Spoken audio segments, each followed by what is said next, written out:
Et ce coup de tocsin très inhabituel, où nous allons rendre hommage à Éric Denessé, notre chroniqueur tocsin, évidemment un très grand spécialiste des affaires internationales, directeur du CF2R, fondateur du CF2R d'ailleurs, que nous recevions ici sur Tocsin, à qui nous avions décidé de donner la parole, et déjà moi avant sur mon ancienne matinale sur Ligne Droite, toutes les semaines, et puis une fois sur deux, eh bien Éric Denessé nous a quittés. Il est décédé d'une mort brutale, et nous avons décidé, pour en parler, de donner la parole à Tigran Yegavian, qui peut être l'un de ceux qui le connaît le mieux. Je suis très heureuse de vous recevoir. Bonjour Tigran Yegavian. Bonjour Clémence, bonjour à vos invités. Et merci beaucoup d'être avec nous. Donc, vous êtes journaliste, membre du comité de rédaction de la revue de géopolitique Conflit et chercheur au CF2R, donc le fameux CF2R dont Éric Denessé était le directeur. Vous avez publié un papier très beau sur la mort d'Éric Denessé. Je vais lire, si vous le permettez, le chapeau et le titre pour que les gens voient un peu l'image que vous souhaitez donner d'Éric Denessé, que vous connaissiez. Disparition d'Éric Denessé, un des derniers samouraïs du patriotisme français, nous a quittés. Et vous dites, c'est avec consternation, incompréhension et profonde tristesse que j'ai appris la mort brutale de mon ami et grand frère, Éric Denessé, fondateur et directeur du Centre français de recherche sur le renseignement, think tank indépendant qu'il avait fondé en 2000. Il n'avait que 62 ans et déjà plusieurs vies derrière lui. Avant de revenir sur les circonstances de sa mort qui ont été beaucoup abordées et un peu à tort et à travers, est-ce que vous pouvez nous dire quel était le Éric Denessé que vous connaissiez, Tigran? Alors oui, merci de me donner cette occasion de lui rendre hommage, car à ma connaissance, aucun média mainstream n'ont écrit depuis son décès avéré le 12 juin à son sujet.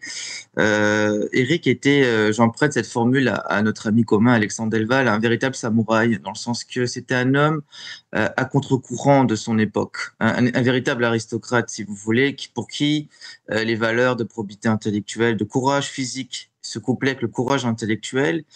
Et Éric a vraiment vécu toute sa vie au service d'un idéal. Cet idéal, c'était une certaine idée gaullienne de la France, une certaine idée de la souveraineté nationale, la dignité, tous ces mots qui sonnent un petit peu, je dirais, de ringard, qui serait un contre-courant de la doxa officielle. Et Éric vraiment a toujours eu cette cohérence en tête, que ce soit par rapport à son activité précédente d'analyste du renseignement, même membre du renseignement militaire brièvement dans les années de la guerre froide, la fin de la guerre froide dans les années 80, c'était de coupler la pensée et l'action tout le temps.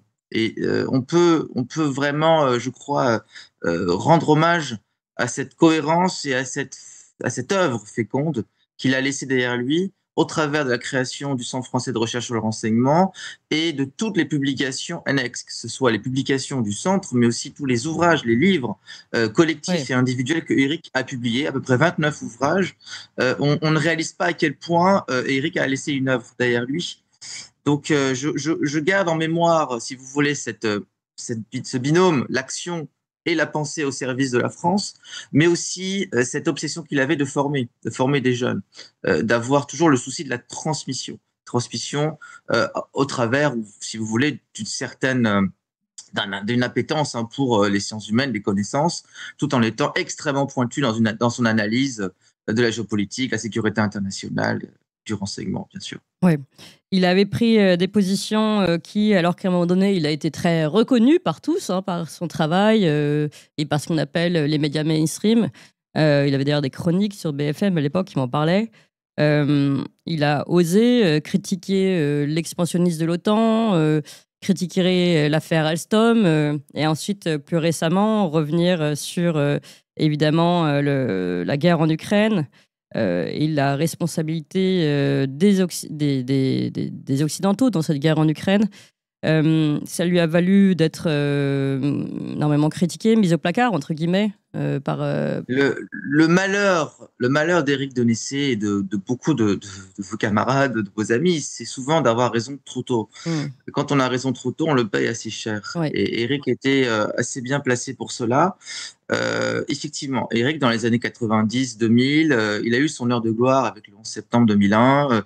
D'ailleurs, il me racontait avec beaucoup d'humour et d'ironie, parce qu'il y avait toujours cette légèreté chez lui, cette légèreté par rapport à la gravité, qu'il faisait les tours des plateaux plateau télé pour commenter l'actualité sans vraiment pouvoir travailler sur les sujets. Et il avait je dirais, une vision des médias audiovisuels assez, je dirais, ironique. Parce qu'il comprenait bien que c'était des fabriques d'opinion, mais il n'y avait pas vraiment une véritable appétence Recherche. pour Oui. l'analyse critique. Ensuite, Eric a commencé, je crois, à perdre en crédibilité aux yeux des médias grand public avec l'affaire de Syrie, avec la crise syrienne. Il a été un des premiers à dénoncer, si vous voulez, la fabrication du consentement. Un peu, si vous relisez les théories de Noam Chomsky, bah, ça s'applique pas mal sur la question syrienne, comme pour la question des armes de destruction massive du régime de Saddam Hussein. Donc, il avait commandé un rapport, une mission en Syrie avec des amis, avec l'ancienne présidente du Sénat de Belgique, avec Richard Labévière, un grand journaliste aussi du Moyen-Orient, tombé en disgrâce, Majed Narmé, rédacteur en chef d'Afrique-Asie, qui a été coulé. Il avait commencé déjà à être extrêmement critiqué pour ses prises de position sur l'affaire syrienne. Puis, bien sûr, le deuxième coup de grâce a été son interprétation du conflit russo-ukrainien. Et Eric avait une vision, je dirais, tout à fait réaliste, qui, pour un Américain, ne peut pas être si choquante que ça. Mais en France, on a l'impression qu'il y a Oui. ce macartisme intellectuel qui va vous neutraliser à défaut de prendre en compte votre argument. Et l'argument d'Eric sur la question ukrainienne ressemblait un petit peu à celui du grand réaliste américain Mark Meschheimer, c'est-à-dire que la Russie était tombée dans un Hmm. piège tendu par l'OTAN. Et bien sûr, je dirais, les prises de parole publiques d'Eric ont été perçues par l'establishment euro-atlantiste comme une déclaration de guerre. Et il faut bien prendre en compte que Eric a subi pendant toute cette période un lynchage en règle par des faucons atlantistes. Hein. Moi, je pense à des tweets assassins de Bruno Tertrais. Je pense notamment à sa page Wikipédia, qui est malheureusement Oui, a un été tissu de noirci. mensonges. Oui. Oui. Et vous n'êtes pas les seuls, je crois, à avoir ce genre de problème. Donc, le souci d'Eric, c'était, je crois qu'il y a eu vraiment un harcèlement, une forme d'harcèlement sur les réseaux sociaux, sur Wikipédia, les GAFAM. Et quand on en parlait en privé, il ne portait pas grand intérêt. Il avait essayé, bien sûr, de défendre son honneur. Et puis, je crois aussi il y a eu pas mal de défections qui l'ont affecté parce qu'Éric était quelqu'un qui mettait l'amitié au-dessus de tout. C'est-à-dire que c'est quelqu'un qui avait vraiment été habité par un esprit de chevalerie. Et le Oui. CF2R était une sorte de réseau informel de chercheurs travaillant sur nos domaines de compétences, mais qui était cimenté par une camaraderie, je dirais, chevaleresque, vraiment. Et lorsqu'il y a eu l'accélération du conflit russo-ukrainien et puis l'invasion du territoire ukrainien par la Russie en 2022, certains rats ont quitté le navire. Hein. Je pense notamment à Pierre Lelouch. Ça a été très violent pour Eric de voir cette défection et de Hmm. voir à quel point, en fait, il y avait une polarisation. Et si vous n'étiez pas dans la doxa officielle, ben, vous étiez un affreux complotiste. Oui. Alors, je voudrais aussi préciser certaines vérités. Eric n'a jamais reçu un centime du Kremlin. Enfin, soyons très clairs là-dessus. Eric n'était pas un agent russe. Eric avait de l'amitié pour certains anciens officiers du KGB qui étaient devenus des chercheurs et qui justement nourrissaient son analyse par leur expertise. Mais Eric a toujours eu le souci, je dirais, encore une fois, c'est un peu anachroniste que je vous dis, d'avoir une analyse gaullienne. C'est-à-dire, il disait toujours, on faut parler avec tout le monde, même si on n'est pas d'accord. Il Évidemment. n'était pas d'accord avec Téhéran, mais il avait des contacts réguliers avec des Iraniens. Hmm. Il dit non, on n'est pas d'accord, mais il faut leur parler, c'est important. Pareil pour la Russie. Il comprenait qu'il avait beaucoup de choses à apprendre aussi de la part des experts russes. Et juste à titre anecdotique, mais quand même, il faut que ça se sache. Lorsque, en février 2022, bon, il y a eu l'invasion de l'Ukraine, on avait pour consigne au CFDR de ne pas accorder d'interview à des médias russes. Hein. Bon, quand même, voilà. Sputnik, Russia Today émettait encore, je crois, pendant quelques semaines, parce que ça aurait été inaudible. Mais après, Eric se fichait un petit peu du camp dira-t-on et continuait à fréquenter, à donner des interviews à des cercles carrément, on va dire, pro-russes, mais parce qu'il était persuadé qu'il fallait parler à tout le monde, c'était important de faire entendre une certaine voix de la France, et il était apprécié pour cela. Je me permets de saluer la mémoire d'un Oui. ami extrêmement généreux que j'ai connu donc il y a à peu près 10 ans, pile 10 ans, c'était en 2015, Avec qui vous et qui travaillez était quasiment tous les jours, en fait. Hein. On était en contact hebdomadaire, on se Mm. parlait toutes les semaines, nous avions beaucoup de projets, nous avons Ouais. beaucoup écrit ensemble, Eric était aussi, je dirais, dans ce côté un petit peu chevaleresque, était aussi un amoureux des causes perdues, entre guillemets. Ouais. Il travaillait en Asie, dans les années 80, il s'est battu pour le Cambodge, hein. Il avait beaucoup de sympathie avec le Cambodge, contre la cause du Cambodge. Et Le puis, plus Haut-Karabakh récemment, aussi. la Ouais. cause arménienne Mm. lui tenait beaucoup à cœur. Mais Ouais. pas parce qu'il y avait un lobby arménien qui le finançait. Alors là, c'est encore une vue de l'esprit, mais parce qu'il considérait que le droit à l'autodétermination, des Arméniens du Haut-Karabakh, eh ben, c'était un droit sacré, inaliénable, parce qu'il y avait un génocide qui se poursuivait.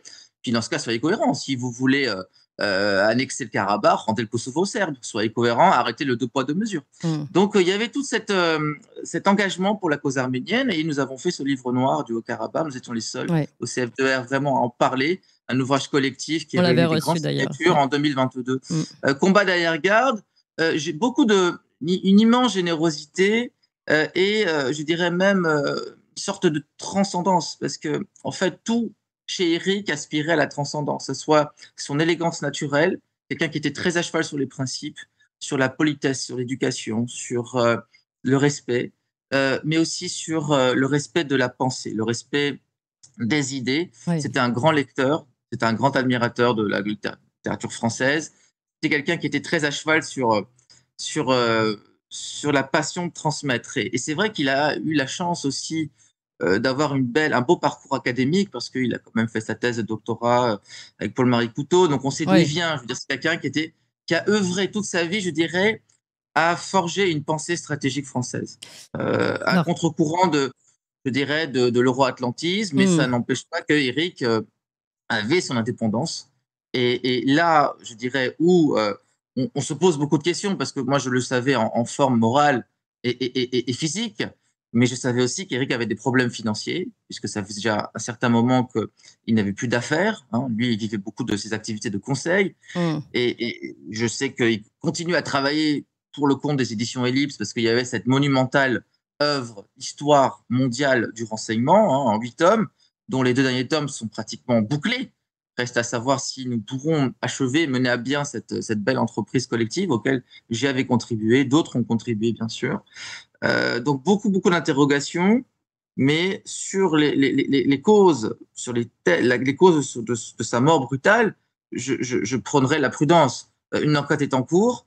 Nous avons été consternés, certes, Je précise que la mais mes première avis, piste annoncée était le suicide, mais on a vu beaucoup, pour que tout le monde comprenne, hein, ceux qui n'ont pas suivi l'affaire, on a vu beaucoup de proches, d'autres médias dire alternatifs, dire qu'il s'agissait il ne s'agissait pas d'un suicide, mais plutôt d'un assassinat. Enfin, c'est ce qui est sous-entendu en tout cas, hein. En mettant en parallèle le fait qu'il y a eu plusieurs agents de la DGSI qui ont mis fin à leur jour ces derniers mois, et 2 agents voilà, qui ont été retrouvés morts.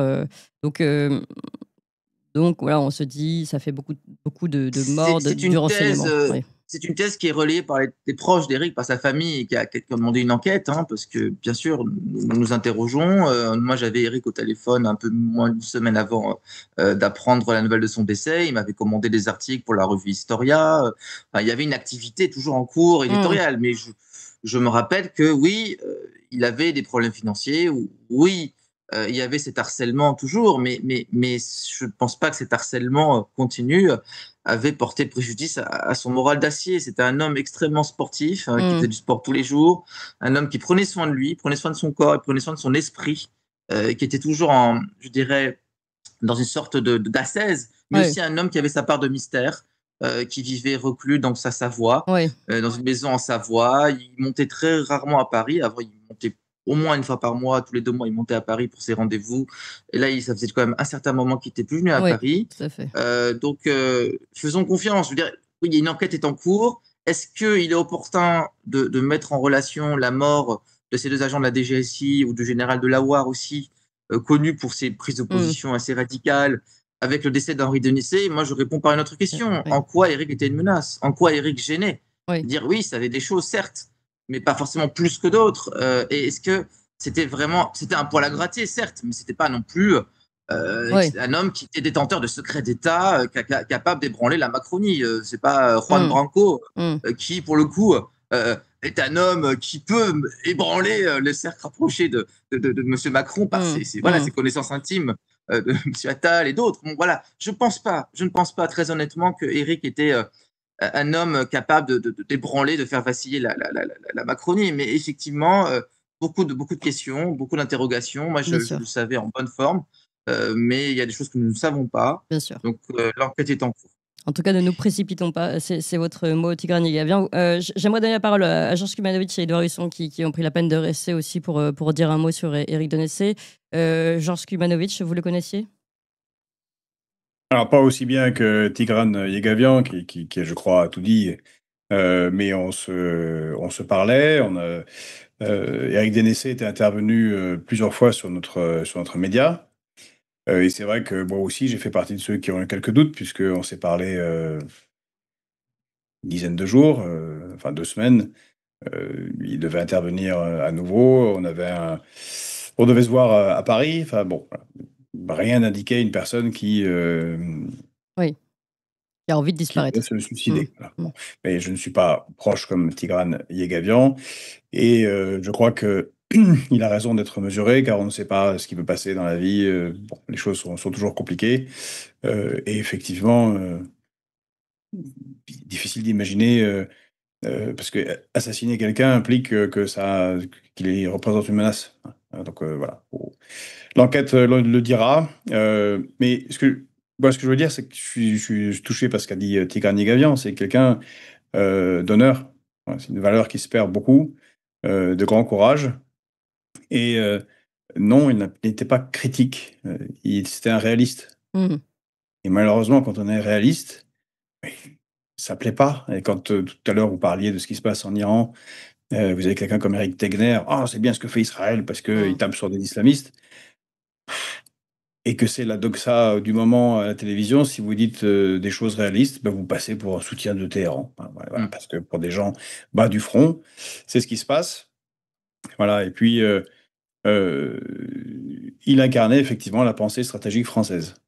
Et c'est bien ça son malheur, en fait. C'est qu'il incarnait la pensée stratégique française gaullienne dans un moment atlantiste, Ouais. où nos élites sont devenues atlantistes.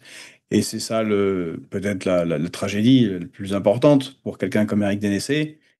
Mais si la France avait la pensée stratégique d'Éric Denessé, nous serions aujourd'hui une grande puissance. Oui, déjà, donc, de ce que vous dites, Georges Kumanovic, s'il n'y a pas eu d'assassinat réel, il y a au moins eu un assassinat politique, médiatique Oui. et on peut dire économique, parce que je ne sais pas si je viole un secret en disant qu'en plus, il avait eu des contrôles fiscaux, enfin, il était vraiment harcelé de ce côté-là également. Édouard Husson. Oui, bah écoutez, je me joins à ce double hommage. Ça m'a fait un choc, évidemment, parce que j'ai regardé en apprenant son décès. Le dernier message que j'avais reçu de lui, c'était le 7 juin. Donc, vous voyez, c'était proche. Nous avions été en ligne ensemble pour une émission sur YouTube du Coé des Stratèges, Stratégone, quelques jours auparavant. Donc, évidemment, ça m'a fait un choc.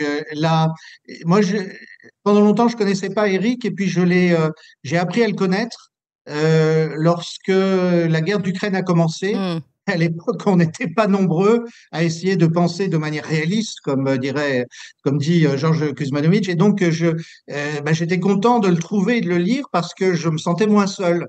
Je me sentais moins seul. Je n'étais pas le seul à penser que c'était une absurdité de la part de la France d'entrer dans un soutien inconditionnel à l'Ukraine au lieu d'être fidèle à la vieille ligne gaullienne d'indépendance, d'équidistance lorsqu'il y a un conflit où les intérêts directs de la France ne sont pas menacés. Si vous permettez, pour finir, Bien sûr. j'ai pensé alors, après son décès, j'ai pensé à et ça rejoint ce qui était dit sur son esprit chevaleresque. Pour moi, il incarnait le français de toujours, j'allais dire la France éternelle, les qualités du français. Et j'ai repensé à une prière qui doit dater d'un ou deux siècles à Saint-Louis, dans laquelle je cite juste un passage. C'est un Français fidèle à notre histoire qui s'adresse au roi Saint-Louis, le prie et lui dit, entre autres, vous qui teniez votre parole, même donnée à un infidèle, faites que jamais mensonge ne passe ma gorge, dû franchise me coûter la vie. Et je pense que ça résume très bien qui était Éric de Nessé. Merci beaucoup à tous les deux, Georges Kumadjovic et Edouard Husson, pour cet hommage. Tigran Yegabian, je ne sais pas si vous aviez un dernier mot. Puis il y a des questions dans le chat, notamment où vous dites oui, il n'était pas forcément particulièrement dangereux pour le gouvernement. Certains disent est-ce qu'il pourrait pas avoir une mission secrète qu'on ne connaissait pas et qui pourrait être la raison d'un assassinat. Je ne m'aventurerai pas, mais Ouais. je vous invite à lire Éric de Nessier, à lire Ouais. ses ouvrages, de référence, notamment coécrits avec David El-Kaïm sur les services secrets israéliens. C'est publié chez Talendier, donc on est en pleine actualité. À Parfait. lire l'histoire mondiale du renseignement, qui est une œuvre qui va rester, qui est la seule œuvre académique quasi exhaustive en langue française. Et je m'engage en tant que collaborateur de CEDAR à poursuivre ce travail qui est resté, bien sûr pas tout seul, mais avec toute l'équipe qui est restée donc en suspens. 2 tomes restent encore à paraître. Ouais.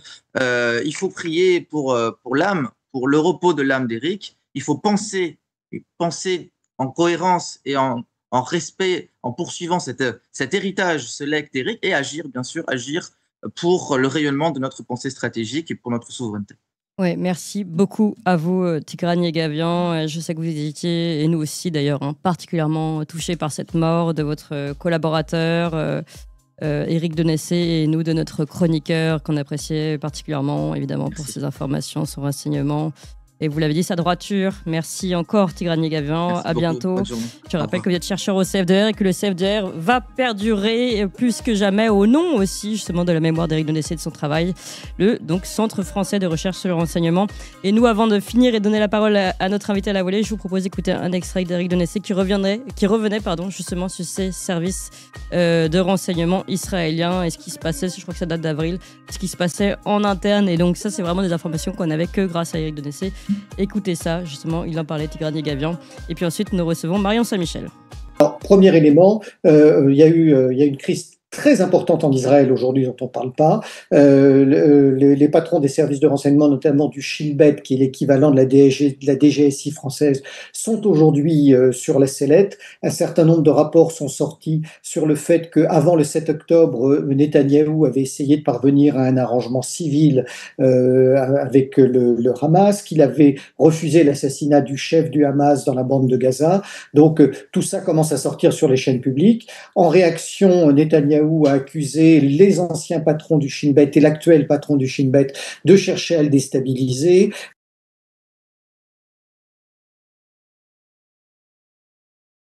Bonsoir, bienvenue sur Antenne 3 Marseille. Les nouvelles en bref, accident stupide qui a causé la mort hier soir de Baptiste Fitucci, directeur bien connu de la clinique de la Croix-Sourire à Marseille et gérant de la boîte de nuit le Macumba Night. Alors qu'il dormait tranquillement près de sa tronçonneuse, cette dernière s'est mise en marche toute seule et a découpé le pauvre homme qui, pour lui échapper, a dû sauter par la fenêtre et a atterri dans un baril de béton frais que l'on a retrouvé ce matin immergé au large du Vieux-Port. La police n'exclut cependant pas la thèse du suicide. En parlant de suicide, nous vous rappelons également le suicide d'André Aleotti, aide-soignant à la clinique de la Croix-Sourire à Marseille et comptable de la boîte de nuit le Macumba Night. Il a en effet mis fin à ses jours en se pendant dans sa casinière après s'être ouvert les veines et ingurgité une bonne dose de cyanure.